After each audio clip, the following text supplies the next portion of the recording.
In fact, if I had decided to include everything they sent me, we'd probably be placing our dinner orders with Joe before we were finished speaking today. Speaking of Joe, a huge thank you to Joe and everyone at Valentino's for a wonderful lunch today, and keep an eye out for Harbor House by Valentino's, which will be opening soon at Heritage Harbor. Thanks, everyone.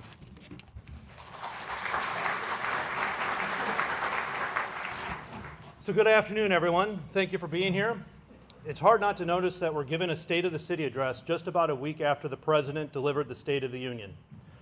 Regardless of your political ideologies, that was certainly an event to behold.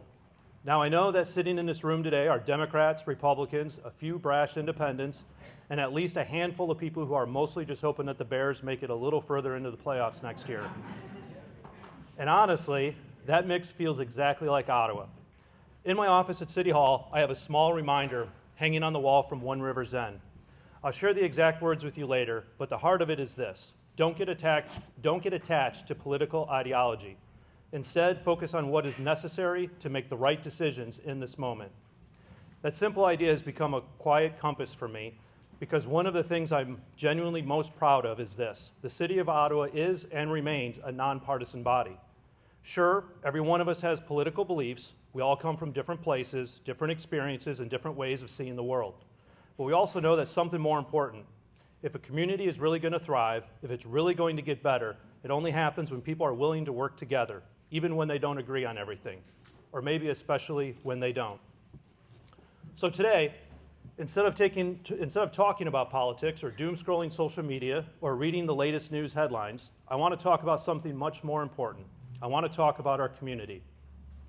When we talk about the strength of Ottawa, we're really talking about the strengths of our partnerships. City government doesn't move a community forward on its own. It happens when organizations, volunteers, businesses, and institutions pull in the same direction.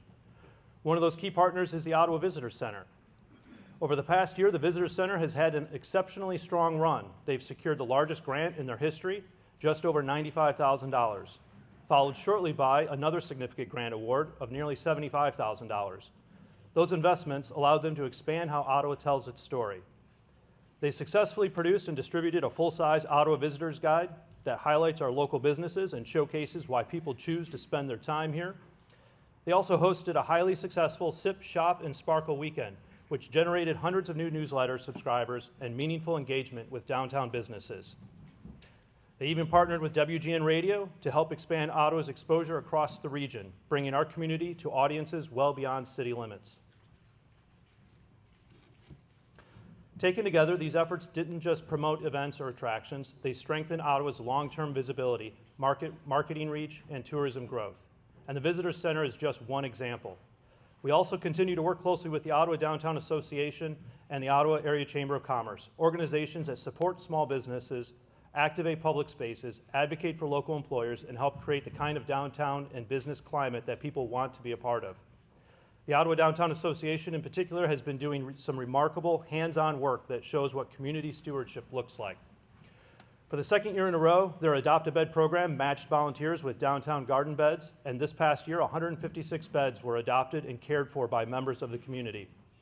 They launched the Explore Downtown Ottawa interactive map and directional signage, making it easier for residents and visitors alike to navigate, discover, and enjoy everything our downtown has to offer. Their efforts were recognized statewide when Ottawa received the 2025 Lieutenant Governor's Award for Excellence in Revitalization from Illinois Main Street, an honor that reflects their intentional grassroots work. During the holidays, the Community Christmas Tree Program brought Washington Square Park to life with 72 trees sponsored. And in that same spirit of giving, the Downtown Association contributed $7,500 to the Community Food Basket of Ottawa. Members of the Ottawa Downtown Association also stepped up to serve on the Ottawa Kris Kringle Market nonprofit board, working hand in hand with the city to successfully operate the market even when the weather refused to cooperate. Through the Discover Ottawa gift card program, 128 gift cards were sent in this last year, generating nearly $10,000 in local spending, dollars that stayed right here in our community.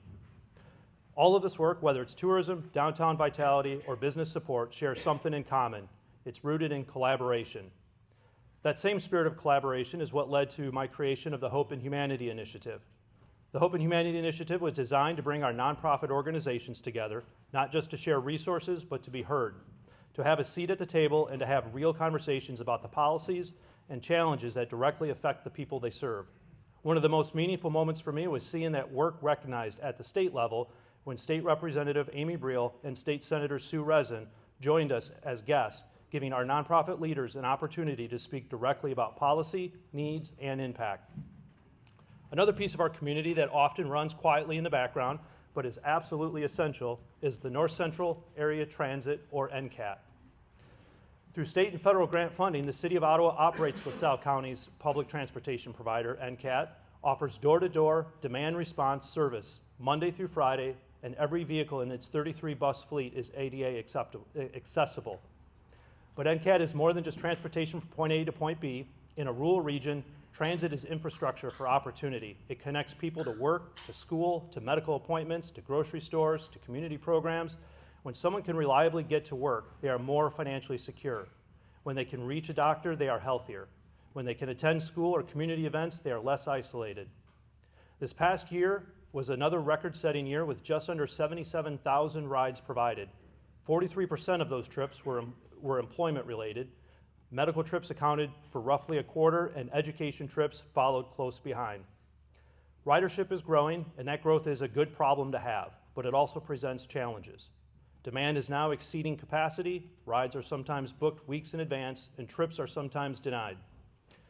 To address this responsibly, NCAT recently completed a comprehensive strategic plan informed by public engagement, operational review, and long-term funding analysis to position the system for sustainable growth. Because in Ottawa, where you live should not determine whether you can have access to opportunity. Another important part of moving Ottawa forward is how we bring outside investment into our community. We aggressively pursue grant funding to reduce the burden on local taxpayers, and this year reflects that effort. We received a $1.2 million U.S. EPA cleanup grant to remediate former coal loading contamination near the river. We secured $100,000 in DCEO site readiness planning funds, followed by a $2 million community development block grant to help with the demolition and construction of the new Illinois Valley Pad shelter. A $1.725 million IDOT grant will fully fund replacement of the Post Street Bridge over Goose Creek. We secured Ameren funding for downtown EV chargers, and we received federal technical assistance to study redevelopment options for the former Peltier building. These grants represent outside investment in Ottawa's future, investment that strengthens our infrastructure without overburdening our residents. But good grants don't replace good stewardship. Strong communities require strong financial management. For the fiscal year 2026, general fund revenues are budgeted at $28.3 million, up from $24.9 million the prior year. Tax revenues now comprise just over 64% of general fund revenues, down from nearly 73% the year before, reflecting diversification of revenue sources.